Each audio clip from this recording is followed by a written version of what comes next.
काका आणि काकीसाठी त्यांच्या कालच तयारी करून ठेवली होती। फुलांचं आम्ही बनवून ठेवलं होतं जातं। त्यानंतर सुहासिनी या घागराची पण तयारी सुरू होती।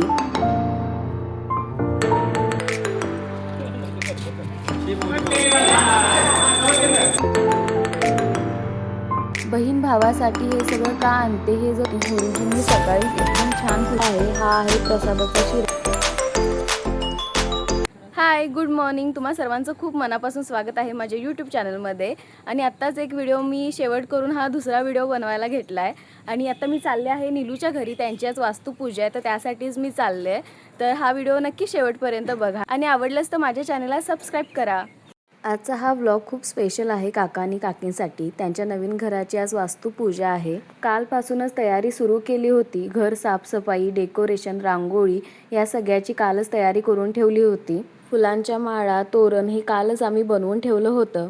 कालच्या व्हिडिओमध्ये तुम्ही बघितलंच असेल की आम्ही माळा बनवल्या होत्या, त्याच या माळा आहेत। आणि आता या माळांचा वापर करून आम्हाला या घागरी सजवायच्या आहेत। प्रत्येक घागरीला 5-5 माळा लावायच्या आहेत। आता आपल्या वास्तुपूजेमधला खूप सुंदर आणि महत्त्वाचा रिवाज किंवा रीत तुम्हाला सांगते। या घागरमध्ये पाणी भरलं जातं, त्यात आंब्याची पानं ठेवली जातात आणि वरती नारळ ठेवला जातो। ही घागर म्हणजे समृद्धी, शुद्धता आणि शुभतेचं प्रतीक मानलं जातं। त्यानंतर सुहासिनी या घागर डोक्यावर घेऊन नवीन घरात प्रवेश करतात।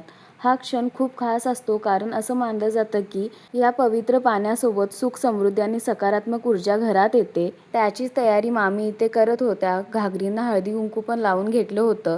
मला जितकं माहिती होतं तितकं मी सांगण्याचा प्रयत्न करते। काही चुकलं असेल तर मला नक्की सांगा। पूजेची तर तयारी सुरू आहेच, पण त्यासोबत मागे जेवणाची पण तयारी सुरू होती।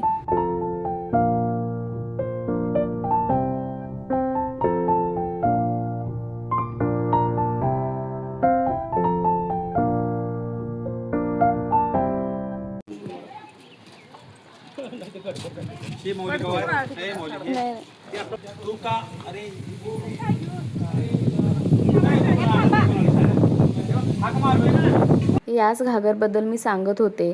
पूर्वीच्या काळात ही घागर थेट नदीवरून पाणी भरून आणली जायची आणि ती आणताना वाजत गाजत अगदी सगळे एकत्र येऊन आणायचे। आधीच्या काळी हा सोहळा वेगळाच असायचा। आता काळानुसार थोडे बदल झाले आहेत, सोपं आणि सोयीचं झालं आहे सगळं, पण तरीही गावाकडे अजूनही या परंपरा जपल्या जातात। आत घेता वेळी सगळ्यांच्या पायावर पाणी घालून, सगळ्यांच्या डोळ्याला पाणी लावून हळदी कुंकू लावलं जातं आणि मगच घागरी आत घेतल्या जातात।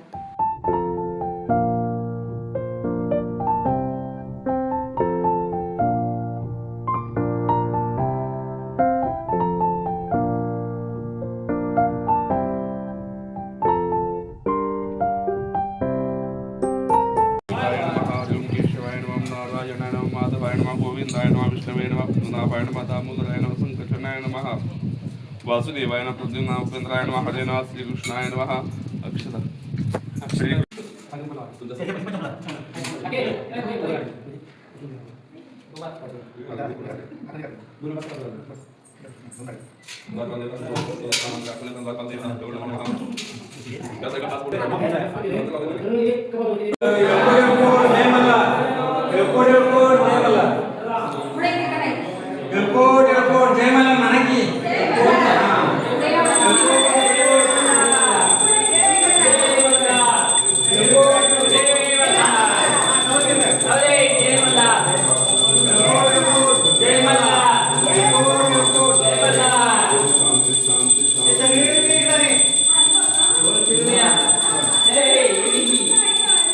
सुहासिनी आत आल्यानंतर या घागरी घेऊन पूर्ण घरामध्ये प्रत्येक रूममध्ये त्या जाऊन येतात।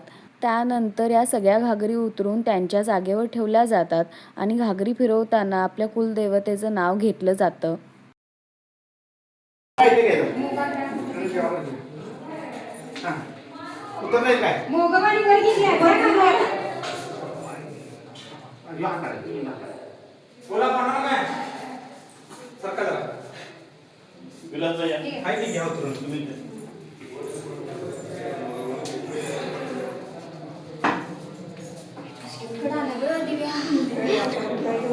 बारके कैसे ना बारके गेल्यामध्ये विचारले देत नाही वजना पाहिजे वजना मोठे चांगले वाटतात। होय होय हे साहेब बस नाही। आता हे तर सगळ्यांना माहीतच असेल, कारण प्रत्येकजण हे करतं, चुलीवर दूध उतू घालवायचं. आता सगळ्यांच्या घरी तर चूल आणत नाहीत, गॅसवरच दूध घालवतात, पण आमच्याकडे चूलच आणतात. दूध उतू घालवण्यासाठी नवीन चूल आणली जाते. 5 सुहासिनी त्याला हळदी कुंकू लावून घेतात, आरती केली जाते, मग चूल पेटवतात आणि मग दूध उतू घालवतात. पूजा म्हणजे नवीन घरात सुख, शांती आणि पॉझिटिव्ह एनर्जी येण्यासाठी केली जाते. घरप्रवेश करण्यापूर्वी ही पूजा खूप महत्त्वाची मानली जाते.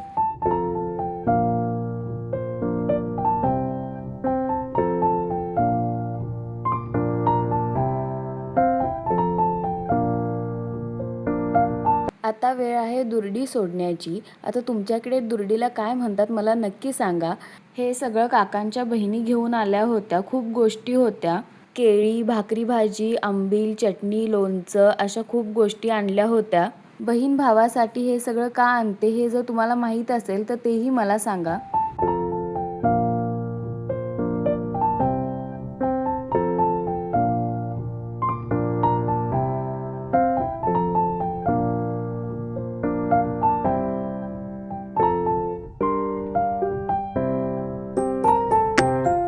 इकडे पूजा पण सुरू होती. गुरुजींनी सकाळीच एकदम छान पूजा मांडली होती. यामध्ये गणपती पूजन, वास्तुदेवतेचं पूजन आणि वहन केलं जातं, जेणेकरून घरात सुख, शांती आणि समृद्धी कायम राहील. आणि दुसऱ्या रूममध्ये सत्यनारायणची पण पूजा सुरू होती.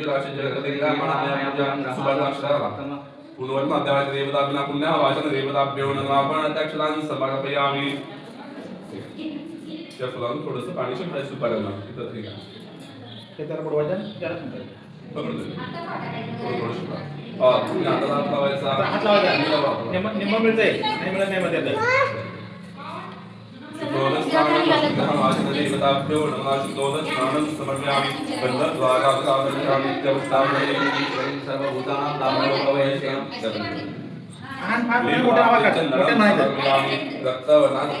चंदन समर्पयामि कांडा कांडा तत्करवहन्तीं परुषा परुषा परि देवानुदुर्मेण सहस्रशतेन. जेवण पण तयार झालं आहे. हा आहे प्रसादाचा शिरा, मसाले भात, आमटी आणि मसूरची भाजी, असं काहीच आजचं जेवण होतं. पूजा झाली की नैवेद्य दाखवला जाईल. त्यानंतर ज्या घागर घेऊन आलेल्या सुहासिनी होत्या त्यांना पहिलं जेवायला वाढलं जातं. त्यानंतर मग बाकी सगळे जेवतात. हाय, आज आहे दुसरा दिवस. काल पूजा झाली. काल जितकं होईल तितकं शूट केलं, नंतरचं काही केलं नाही, कारण इतके पाहुणे आले होते की त्यांच्यासमोर मोबाईल घेऊन व्हिडिओ करणं बरोबर वाटत नाही. आणि आम्ही काल पियाची खरेदी पण करायला गेलो होतो, त्यामुळे तुम्हाला घर काही दाखवलं नाही. तर आता मी तुम्हाला घर दाखवून घेते. हा आहे हॉल. आतमध्ये इकडे एक रूम आहे. ही एक रूम आहे आणि इथे एक रूम आहे. काल इथे पूजा केली होती, ते होम केला होता आणि ती काल चूल वापरलेली. आणि आता इकडून जाऊया.